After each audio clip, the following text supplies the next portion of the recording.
جی السلام علیکم ورحمۃ اللہ وبرکاتہ. تمام دوستوں بہنوں بھائیوں آپ سب کے کیا حال ہیں؟ ہم امید کرتے ہیں کہ آپ خیریت و عافیت سے ہوں گے. آج کی ٹرانسمیشن میں جناب ہمارے ساتھ صرف مولانا محترم انس صاحب سعودی عربیہ سے ہیں اور یمبا اسلامک سینٹر میں ہوتے ہیں ماشاءاللہ سے. ہم نے اس ٹاپک پر پہلے بھی ٹرانسمیشن میں ویڈیوز میں بات کی اس ٹاپک پر کہ اچھا گھر بنانے کے لیے عورت کو کیا کردار ادا کرنا چاہیے، ٹھیک ہے، کیا کیا اس کو باتیں اپنانی چاہیے. تو بہت ساری رہنمائی کی علماء نے بھی اور بھی سسٹرز نے بھی ساتھ. تو اس حوالے سے مرد کو کیا کرنا چاہیے، اس کو کیا کردار ادا کرنا. یہ تو نہیں ہے کہ سارا کوشش عورت نے کرنا ہے، مرد بس پھر مرد ہی بن کے رہے تو عورت دے پلے ہی سارا پا دو، سارا عورت ہی قصور ہی عورت دا کٹ دو. یہ بات اچھی نہیں ہے. مرد کا بھی کچھ ہے فرض، ٹھیک ہے، مرد کو بھی کچھ باتیں اپنانی پڑھنی چاہیے، ٹھیک ہے. اس کو بھی لازمی کچھ رولز فالو کرنے چاہیے. سارا کا سارا قصور عورت کا نہیں نکالنا چاہیے. مرد کو بھی کچھ کردار ادا کرنا چاہیے اور پوزیٹیو کردار ادا کرنا چاہیے. اس حوالے سے جناب مولانا انس صاحب رہنمائی کریں گے. جی سر جی السلام علیکم ورحمۃ اللہ وبرکاتہ. بسم اللہ والصلاة والسلام علی اشرف الانبیاء والمرسلین، اما بعد، وعلیکم السلام ورحمۃ اللہ وبرکاتہ. اللہ تعالیٰ آپ کو خوش و خرم رکھے، شاد و آباد رکھے. اللہ تعالیٰ سامع کرام کو سننے اور سنانے پہ اجر عظیم عطا فرمائے. آپ نے جس طرح سوال کیا کہ عورت کی حقوق کے علاوہ مرد کو بھی کچھ نہ کچھ حقوق یا ذمہ داریاں ہیں، ہاں بالکل ایسا ہی ہے. عورت کی بھی حقوق فرائض ادا کرنے کی ذمہ داریاں ہیں، اس طرح مرد پر بھی کچھ حقوق اور فرائض ادا کرنے کی ذمہ داریاں ہیں. اور جب تک یہ دونوں، خالی مرد اپنی ذمہ داریوں کو نبھائے اور عورت کچھ نہ کرے، یہ بھی حسن معاشرت نہیں بن سکتی. اور اسی طرح صرف اور صرف عورت اپنی ذمہ داریوں کو نبھائے اور مرد کچھ نہ کرے، ابھی بھی یہ حسن معاشرت نہیں بن سکتا. یہ کب ایک اچھی اور خوشگوار زندگی بن سکتا ہے؟ جب عورت اور مرد دونوں کوشش کریں. عورت بھی کوشش کرے ایک خوبصورت زندگی بنانے کے لیے، مرد بھی کوشش کرے ایک خوبصورت زندگی بنانے کے لیے، تب جا کے ایک اچھی خوشگوار زندگی میسر ہوگی. چند ایک باتیں آپ کے سامنے رکھنا چاہتا ہوں اور کوشش کروں گا جامع اور مختصر رکھوں تاکہ یہ باتیں یاد رہیں. مرد حضرات کے لیے سب سے زیادہ ضروری یہ ہے کہ وہ اپنی بیوی کا، اپنی اہلیہ کا، اپنی وائف کا نفسیات کو سمجھنے کی کوشش کرے، اپنی وائف کی لائف کو اسٹڈی کرے، انالائز کرے اور اس کی نفسیات کو سمجھے. ہمارے پاس مشکل آج جو سب سے بڑی ہے وہ یہ ہے کہ تمام حضرات، مرد حضرات چاہتے ہیں کہ ان کی بیویاں مردوں کی اسٹڈی کریں، مردیوں کے نفسیات کو سمجھیں، ان کی عادات کو سمجھیں اور اس طرح اپنی زندگی گزاریں. یہ کیسے ممکن ہے کہ خالی مرد کو سمجھ کے اس کے ساتھ زندگی گزاری جائے؟ بیلنس نہیں بن سکتا ہے. بیلنس کب ہوگا؟ جب مرد حضرات بھی عورت کے مزاج کو سمجھیں گے. اور خود شریعت اس بات کا حکم دیتی ہے، خود شریعت اس بات کی رہنمائی کرتی ہے کہ مرد حضرات اپنی بیویوں کے مزاج کو سمجھیں. یہ میں نہیں کہہ رہا، بلکہ خود شریعت بھی آپ کی رہنمائی کرتی ہے کہ ہر مرد اپنی عورت کے مزاج کو سمجھے. یہ نہیں ہے کہ صرف عورت ہی مزاج کو سمجھے گی، مرد بھی مزاج کو سمجھے گا. جیسے اللہ تعالیٰ کا فرمان ہے، یا ایھا الناس اعبدوا ربکم الذی خلقکم من نفس واحدہ، کہ بے شک ہم نے ایک جان سے پیدا کیا. آدم علیہ السلام سے بی بی حوا کو نکالا اور آدم علیہ السلام کی پسلیوں سے بی بی حوا کو نکالا. اور اللہ کے نبی صلی اللہ علیہ وسلم صحیح مسلم میں روایت ہے، فرماتے ہیں اللہ تعالیٰ نے عورتوں کو ٹیڑھی پسلی سے پیدا کیا، اور پسلیوں میں بھی سب سے اوپر والی پسلی سے. اگر دیکھا جائے پسلیوں پر آپ ہاتھ لگا کے دیکھیں تو سب سے زیادہ ٹیڑھی پسلی کون سی ہے؟ سب سے اوپر والی پسلی سب سے زیادہ ٹیڑھی. یہ مزاج شریعت کس کو بتا رہی ہے؟ مردوں کو بتا رہی ہے. اللہ کے نبی صلی اللہ علیہ وسلم مردوں کو سمجھا رہے ہیں کہ عورت کو ٹیڑھی پسلی سے پیدا کیا ہے، اور سب سے زیادہ ٹیڑھی پسلی سب سے اوپر والی پسلی. اللہ اکبر. تو مرد حضرات نے اپنی عورتوں کا مزاج سمجھنا ہے، ان کی عادات سمجھنی ہے اور ان کی لائف سٹائل کو اسٹڈی کرنا ہے. جس طرح عورت اپنے مرد کے مزاج کو سمجھنے میں کامیاب ہو جاتی ہے، ضروری یہ ہے کہ مرد بھی اپنی عورت کے مزاج کو سمجھنے میں کامیاب ہو. جب یہ آپ عورت کے مزاج کو سمجھیں گے، یقیناً اس میں کوئی کمی، کوئی کوتاہی، کوئی ایسی بات نظر آئے گی جو آپ کو نہ پسند ہو. اللہ کے نبی صلی اللہ علیہ وسلم نے فرمایا اگر تم اسے سیدھا کرنا چاہو گے، اس پسلی کو اگر سیدھا کرنا چاہو گے تو توڑ دو گے۔ اللہ اکبر! جب آپ اپنی بیگم کی، اپنی وائف کی لائف کو اسٹڈی کریں گے، اس کے اٹھنے بیٹھنے جانے آنے بولنے چلنے سوچنے بات کرنے ان ساری چیزوں کو سامنے رکھیں گے، اس کے مزاج کو سمجھنے کی کوشش کریں گے، تو عین ممکن ہے کہ آپ اس کے اندر ٹیڑھا پن پائیں، آپ اس کے اندر کجی پائیں۔ جب بھی مرد اپنی عورت میں کوئی ٹیڑھا پن کوئی کجی محسوس کرتا ہے تو وہ کیا کرتا ہے کہ اسے سیدھا کرنے کی کوشش کرتا ہے۔ اور اللہ کے نبی صلی اللہ علیہ وسلم کیا کہہ رہے ہیں؟ اگر تم اسے سیدھا کرو گے تو توڑ دو۔ یہ سیدھا نہیں ہوگا۔ اگر تم سیدھا کرنے کی کوشش کرو گے، تم چاہو گے کہ تمہاری بیوی الف کی طرح سیدھی ہو، اس میں کوئی کمی نہیں ہو، کوئی کوتاہی نہیں ہو، بالکل وہ پوری پرفیکٹ ہو، تو یہ ممکن نہیں، یہ نہیں ہو سکتا۔ اس کا نتیجہ کیا ملے گا؟ یہ رشتہ بریک ہو جائے گا، یہ رشتہ خوشگوار تو نہیں بنے گا لیکن اس میں اور مسائل جنم لیں گے۔ اس لیے اللہ کے نبی صلی اللہ علیہ وسلم نے کہا کہ اس کو سیدھا نہ کرو، پھر کیا کرو؟ اس کے ٹیڑھے پن سے فائدہ اٹھاؤ، اس کے ٹیڑھے پن سے فائدہ اٹھاؤ۔ اللہ اکبر! اگر میں آپ کو مثال دوں، مثال کیا ہے؟ مثال یہ ہے کہ اگر گھی سیدھی انگلی سے نہ نکلے تو اپنی انگلی کو ٹیڑھا کرو۔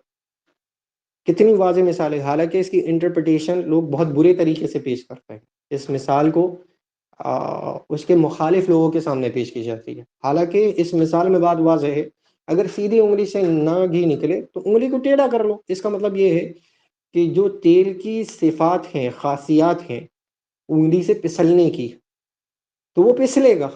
لیکن اگر تم چاہتے ہو کہ وہ تمہاری انگلی پہ باقی رہے تو تھوڑی سی انگلی کو ٹیڑھا تم نے کرنا ہے، اپنے اندر نمی کو پیدا کرنا ہے، اپنی انگلی کو سخت نہیں رکھنا، ہلکا سا ٹیڑھا کرو، تھوڑی اپنے اندر نرمی کو لے کر آؤ تو تم اس تیل کو آسانی سے نکال سکتے ہو۔ تو یہ مثال اس لیے دی ہے کہ اگر عورت میں کوئی کجی ہو، کوئی ٹیڑھا پن ہو، کوئی ایسی بات ہو جو تمہیں ناپسند ہو، تو تم اس کی جو طبیعت ہے اس سے فائدہ اٹھاؤ، اس کی نرمی سے فائدہ اٹھاؤ۔ اللہ کے نبی صلی اللہ علیہ وسلم کا فرمان ہے عین ممکن ہے کہ ایک بات تمہیں اپنی بیوی کی ناپسند ہو لیکن باقی باتیں تو پسند ہوں گی نا۔ تو اس کا مطلب یہ ہوا کہ عورت کی طبیعت کے اندر ٹیڑھا پن ہے، عورت کی طبیعت کے اندر کجی ہے۔ وہ ایک بات عورت کی تمہیں بری لگ سکتی ہے لیکن باقی 5 باتیں تمہیں اچھی لگیں گی، تو تمہیں ایک بات کو نظر انداز کرنا ہے۔ یہ ساری کی ساری باتیں اللہ تعالیٰ اپنے نبی کے ذریعے کس تک پہنچا رہا ہے؟ مردوں تک پہنچا رہا ہے، شوہروں تک پہنچا رہا ہے۔ یہ مزاج اللہ کے نبی صلی اللہ علیہ وسلم تمہیں کیوں سمجھا رہے ہیں؟ کیونکہ یہ تمہاری ذمہ داریاں ہیں اپنی عورت کی نفسیات کو سمجھنے کی۔ کیونکہ جب تک تم اپنے عورت کا نفسیات کو نہیں سمجھو گی اور عورت بھی اپنے مرد کے نفسیات کو نہیں سمجھے گی، خوشگوار زندگی نہیں گزر سکتی۔ تو پہلی بنیادی بات یہ ہے کہ ہر مرد حضرات کو اپنی بیوی کے مزاج کو سمجھنا چاہیے، اور اگر اس میں کوئی کمی یا کوتاہی آئے تو اس کو نرم انداز سے اس کی اصلاح کر کے یا نرم انداز سے اس کا فائدہ اٹھانا چاہیے۔ جیسے اللہ کے نبی صلی اللہ علیہ وسلم نے کہا کہ ایک بات ہو سکتا ہے کہ تمہیں اپنی بیوی کی پسند نہ آئے لیکن 5 باتیں تو تمہیں پسند آئے گی نا۔ تو ایک بات کو نظر انداز کیجیے اور 5 باتوں کو فوقیت دیجیے۔ اور ٹیڑھے پن سے مراد کیا ہے؟ ٹیڑھے پن سے مراد یہ نہیں ہے کہ عورت آپ کی نافرمانی کرے گی، ٹیڑھے پن سے مراد یہ نہیں ہے کہ عورت آپ کی چیزوں میں خیانت کرے گی یا آپ کے بچوں کی صحیح تربیت نہیں کرے گی۔ ٹیڑھے پن سے مراد یہ نہیں ہے، اس غلط فہمی میں نہ جائے گا ٹیڑھے پن سے مراد کوئی بری چیز ہے۔ ٹیڑھے پن سے مراد یہ ہے کہ عورت کے اندر ایک سستی ہے، ایک کمی ہے۔ وہ کیا ہے؟ کہ اگر وہ 5 دن گھر کی صفائی کرے گی تو ایک دن چاہتی ہے کہ وہ گھر کی صفائی نہ کرے۔ اگر وہ 15 دن گھر میں کھانا بنائے گی تو ایک دن چاہتی ہے کہ وہ گھر کے باہر جا کے کھانا کھائے۔ اگر وہ 1 مہینہ اپنے گھر والوں سے دور رہے گی تو وہ چاہتی ہے کہ ایک دن کے لیے وہ اپنے گھر والوں کے پاس جائے۔ یہ اس کی طبیعت میں ہے، یہ اس کی فطرت میں ہے۔ اور دیکھیے، بہت ساری عورتوں کا اگر آپ مشاہدہ کریں گے تو بہت ساری عورتیں سارے کام کرنا، کپڑے بھی دھو لیں گی، کھانا بھی بنا لیں گی، بچوں کی تربیت بھی کر لیں گی، سب کچھ کر لیں گی، لیکن ایک کام میں انہیں کوفت آئے گی، موت آئے گی، وہ نہیں کرنا چاہیے۔ جیسے کپڑوں پہ استری، کہ بھائی میں کپڑوں پہ استری نہیں کروں گی، کیوں؟ مجھ سے نہیں ہوتا۔ وہ اس کی طبیعت میں ہے یار۔ باقی وہ کھانا تو بنا رہی ہے، کپڑے تو دھو رہی ہے، تمہارے بچوں کا خیال تو رکھ رہی ہے، تمہاری بات تو مان رہی ہے، اپنی شرمگاہوں کی حفاظت تو کر رہی ہے، تمہارے پیچھے گھر کی مال کی اور دولت کی حفاظت تو کر رہی ہے، لیکن اس کی طبیعت میں نہیں، اس کا دل نہیں چاہ رہا کہ کپڑے استری کرنے کا۔ یہ وہ کجی ہے، یہ وہ ٹیڑھا پن ہے، ہر چیز میں پرفیکٹ نہیں ہو سکتی۔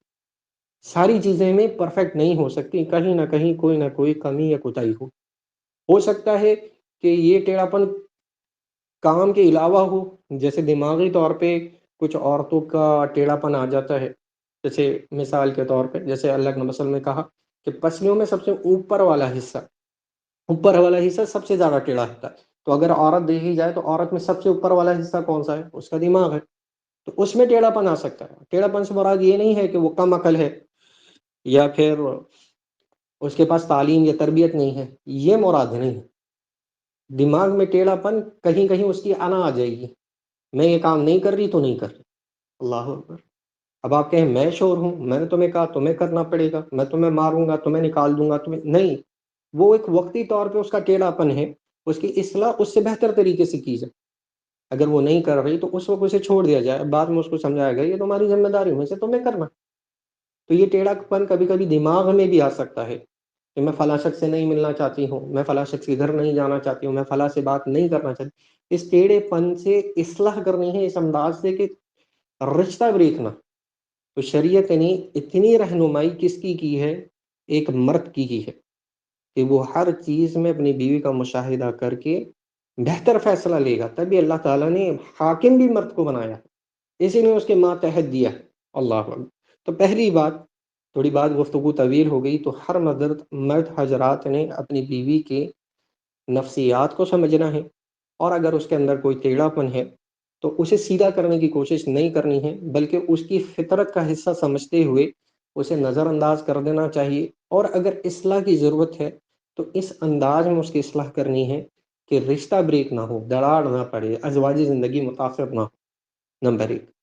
نمبر دو، کچھ حقوق ہیں عورت کے جو معروف ہیں، جو معروف حقوق ہیں اس پہ زیادہ گفتگو کی ضرورت نہیں ہے، ایک دو باتیں کر کے اس گفتگو کو ختم کر دیں گے۔ جیسے ایک عورت کا حق ہے اس کا مہر، حق مہر عورت کا حق ہے۔ دیکھیے جب کوئی ازواجی زندگی میں داخل ہوتا ہے نا، اور اللہ کے رسول نے کہا کہ اس کی پہلی رات کو اس کا حق مہر ادا کر دو، اب یہ کیا ہے؟ یہ حق مہر اس کے لیے تحفہ ہے، اس کے لیے خوشی کا باعث ہے۔ پہلی ہی رات آپ اپنی بیوی کے لیے ایک اچھا مقام اس کے دل میں بنا سکتے ہیں، کس ذریعے سے؟ حق مہر کے ذریعے سے۔ لیکن افسوس در افسوس یہ چیز میں بھی ہم انتہائی پیچھے ہیں، ہم حق مہر ادا ہی نہیں کرتے۔ پہلی بات کیوں؟ کیونکہ اس نے آنا تو ہمارے ہی گھر ہے، پہلے تو حق مہر ادا نہیں کرتے، اور اگر ہم حق مہر ادا بھی کر دیں تو ہماری کوشش یہ ہوتی ہے کہ کسی ذریعے سے وہ حق مہر ہمارے پاس واپس آ جائے۔ اب یہ دو باتیں اضافی اس لیے کر رہا ہوں، ہوتا کیا ہے؟ حق مہر کے نام پر اسے چوڑیاں سونا دے دیا جاتا ہے، بس وہ ایک رات دو رات بیوی کے پاس لیا جاتا ہے، پھر اسے صبح پتہ چلتا ہے کہ بھائی یہ تو میں نے ادھار کی لی ہوئی ہے، یہ تو میں نے فلاں کی لی ہوئی ہے، اس کے تو میں نے پیسے ادا کرنے ہیں۔ اس طرح اسے واپس لے لیتے ہیں، یا اس کو حق مہر دیتے ہیں اور کہتے ہیں یہ سونا بڑا قیمتی ہے، چاندی ہے، گم ہو جائے گا، چوری ہو جائے گا، اور اسے اٹھا کے لاکر میں بند کر دیتے ہیں۔ اللہ اکبر۔ یہ سارے کام ہم کر رہے ہیں، یہ عورتوں کی دل آزاری ہے۔ جو چیز اسے پسند ہے وہی اسے دی گئی ہے تو وہ اس کے پاس رہنے دیں۔ ہم گلے بہانے کرتے ہیں، کھانے کو نہیں ہے، پینے کو نہیں ہے، کاروبار میں پیسہ لگانا ہے، ایسا معاملہ ہے، ویسا معاملہ ہے، مقصد کیا ہے؟ جو ہم نے دیا وہ ہمیں لوٹ جائے۔ اللہ اکبر۔ اللہ کے نبی صلی اللہ علیہ وسلم کا فرمان سنیے کہ کوئی شخص اپنی بیوی سے اس نیت کے ساتھ نکاح کرے کہ وہ اس کو حق مہر ادا نہیں کرے گا، کل قیامت کے دن اس کو اس حال میں اٹھایا جائے گا کہ وہ زانیوں اور بدکاروں میں سے ہو۔ اللہ اکبر۔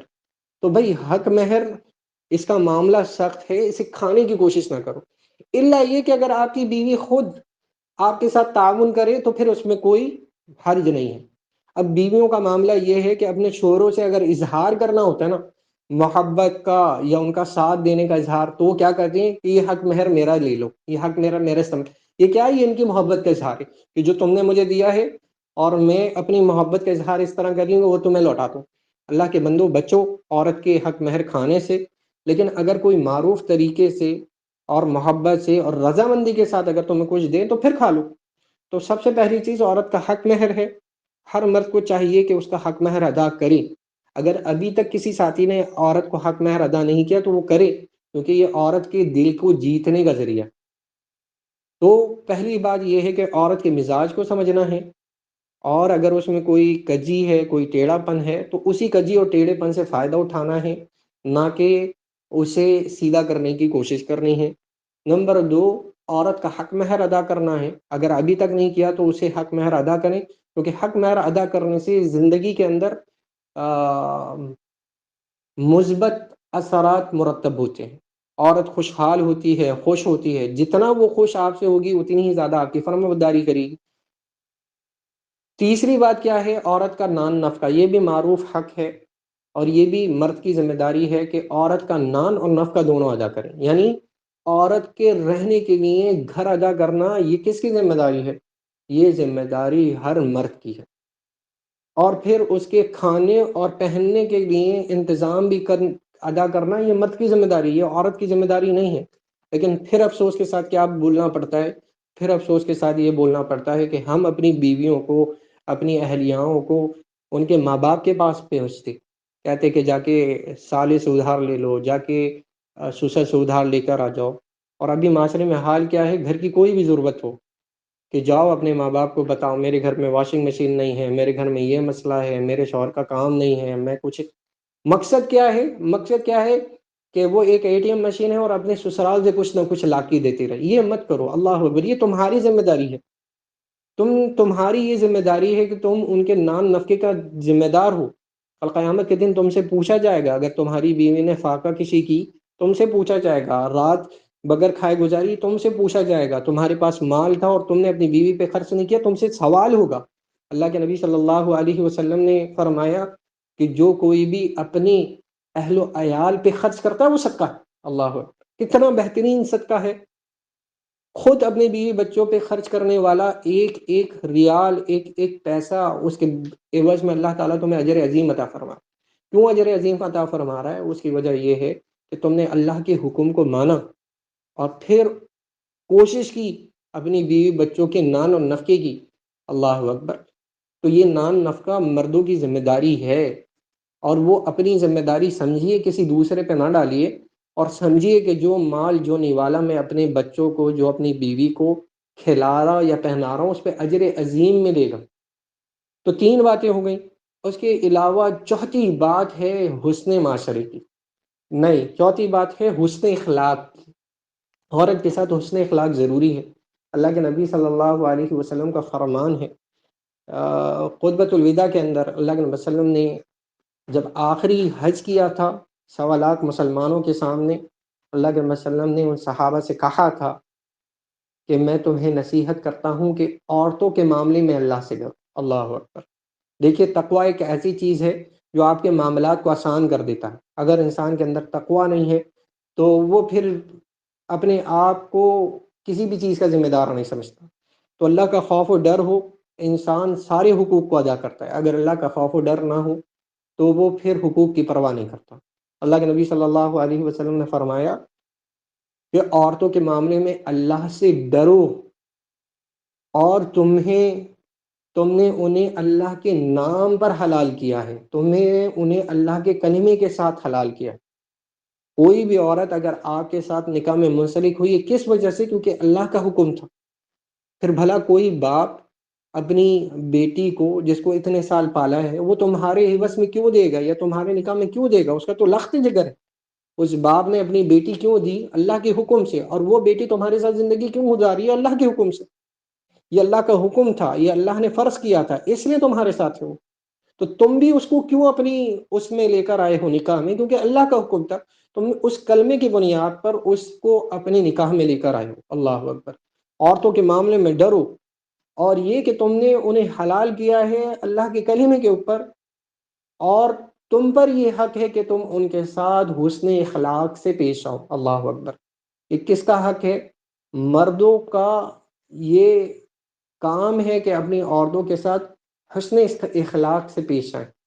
دیکھیے، پہلے شریعت آپ کو یہ کہہ رہی ہے کہ آپ ان کے نفسیات کو سمجھیے، پھر شریعت آپ سے یہ کہتی ہے کہ ان کے اندر ٹیڑھا پن ہوگا، پھر شریعت کہہ رہی ہے کہ نفسیات کو سمجھنے کے بعد، ٹیڑھا پن سمجھنے کے بعد، اب تم نے حسن اخلاق سے پیش آنا۔ پتہ ہے کہ میری بیوی تھوڑی سست ہے، پتہ ہے کہ میری بیوی اس کام میں نہیں کرنا چاہتی ہے، پتہ ہے کہ اس کے دماغ میں تھوڑی خلل ہے، اس کے بعد بھی کہہ رہی ہے کہ اب تم نے حسن اخلاق سے پیش آنا۔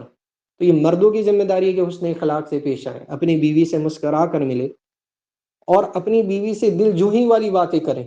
اگر آپ کی بیوی کھیلنے کودنے کو پسند کرتی ہے تو آپ اس کے کھیلنے کودنے کا انتظام کریں، گھومنے پھرنے کو پسند کرتی ہے تو گھومنے پھرنے کا انتظام کریں، باتیں کرنے کو پسند کرتی ہے تو اس کے ساتھ باتیں کریں۔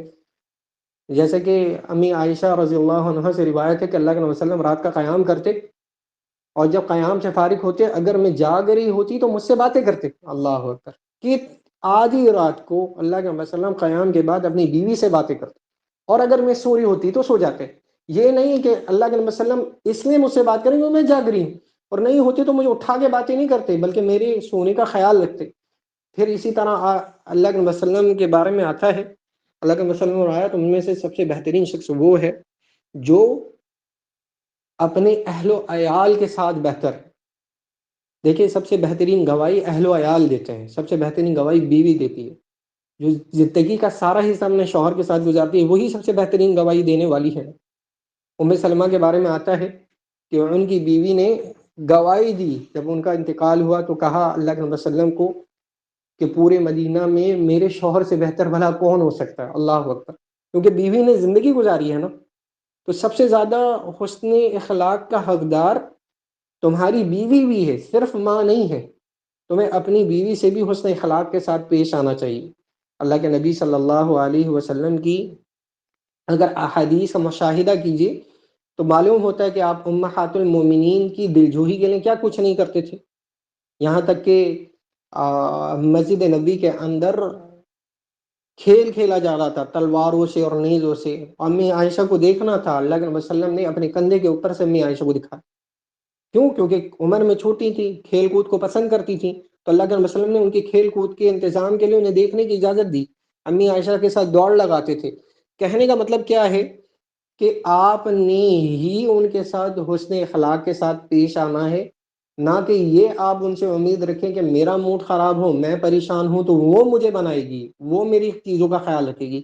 یہ دو طرفہ باتیں ہیں، ایک طرفہ نہیں ہے۔ آپ نے بھی ان کے ساتھ حسن اخلاق سے پیش آنا ہے، ان کے ساتھ ایسے انداز میں بات کرنی جس سے وہ خوش ہو جائے، اللہ اکبر۔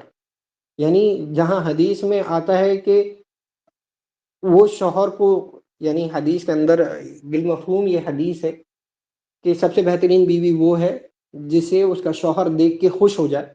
جب بیوی بہتر اس اعتبار سے ہے کہ جب اس کا شوہر دیکھے تو خوش ہو جائے، تو پھر شوہر کس اعتبار سے بہتر ہوگا؟ شوہر بھی تو اسی اعتبار سے بہتر ہوگا نا کہ جب اس کی بیوی اسے دیکھے تو خوش ہو جائے۔ تو یہ ساری باتیں ہیں، حسن اخلاق عورت کے ساتھ انتہائی ضروری ہے، کیونکہ حسن اخلاق سے آپ کسی کا بھی دل جیت سکتے ہیں۔ اب چوتھی بات، اپنی عورت کو اذیت نہیں دینی، اذیت کسی بھی معاملے میں نہیں دینی، اس سے بچنا چاہیے۔ دیکھیے شریعت نے اذیت پہنچانے کے لیے کہا ہی نہیں ہے، اور کسی معاملے میں اگر شریعت نے آپ کو اجازت دی ہے ڈانٹنے ڈپٹنے کی یا تھپڑ لگانے کی، وہ ان معاملات میں جو شرعی معاملات ہیں۔ بیوی اگر فرما برداری نہیں کر رہی، شوہر کی بات نہیں مان رہی ہے اور اس میں خیانت کر رہی ہے، تو یہ وہ صورت ہے شرعی صورت جس میں اجازت دی ہے۔ لیکن اس کے علاوہ کوئی راہ نکالی ہے اللہ تعالیٰ نے اپنی عورتوں پہ ظلم اور زیادتی کرنے کی؟ کوئی راہ نہیں نکالی، اللہ اکبر۔ تو انہیں عزت نہیں دینی۔ دیکھیے نا، صحیح مسلم میں روایت ہے کہ وہ شخص مسلمان نہیں ہے جو اپنے ہاتھ اور زبان سے دوسرے مسلمان کو نقصان پہنچائے۔ اور اسی طرح حدیث بھی آتی ہے لا ضرار ولا ضرار، نہ خود نقصان پہنچاؤ نہ دوسرے کو نقصان، نہ خود نقصان اپنے برداشت کرو نہ دوسرے کو نقصان پہنچاؤ۔ حدیث ملتی جب دوسرے مسلمان کو اذیت نہیں دے سکتے نہ زبان سے نہ ہاتھ سے، اور اسی طرح دوسرے مسلمان کو نقصان نہیں دے سکتے، تو پھر اپنی بیوی کو زبان اور ہاتھ سے اذیت دے سکتے ہیں؟ نہیں دے سکتے۔ اپنی بیوی کو تکلیف دے سکتے ہیں؟ نہیں دے سکتے۔ جب دوسرا مسلمان کے لیے جو چیز حرام ہے تو آپ کی بیوی پر وہ حرام نہیں ہے، الا یہ کہ وہ شرعی عذر ہو، الا یہ کہ وہ آپ کے مال میں خیانت کر رہی ہو، آپ کے اولاد کی صحیح تربیت نہیں کر رہی ہو۔ اس کے علاوہ کوئی اللہ تعالیٰ نے تم پہ راہ نکالی ہے؟ آج دیکھا جائے تو عورت کو تانے بھی دیے جاتے ہیں، سب کچھ کیا جاتا ہے، تکلیفیں دی جاتی ہیں۔ میرے بھائی یہ معاشرے کا اصل چہرہ ہے۔ بات طویل ہو گئی، 4 مختصر باتیں وہ یاد کرنے والی ہیں۔ پہلی بات یہ کہ عورت کے نفسیات کو سمجھنا ہے اور اس کے ٹیڑھے پن سے فائدہ اٹھانا ہے۔ پھر اس کے بعد دوسری بات یہ ہے کہ عورت کا حق مہر ادا کرنا ہے، تیسری بات یہ ہے کہ عورت کے ساتھ حسن اخلاق سے پیش آنا ہے، اور چوتھی بات یہ ہے کہ اپنی عورت کو اذیت نہیں دینی ہے۔ یہ چھوٹی سی 4 باتیں ہیں، اگر کوئی مرد ان 4 باتوں پر عمل کرتا ہے اور جو عورت کے حقوق ہیں، عورت اپنے ان حقوق کو ادا کرتی ہیں، تو انشاءاللہ اللہ سے امید ہے کہ خوشگوار زندگی گزارنا میسر ہو۔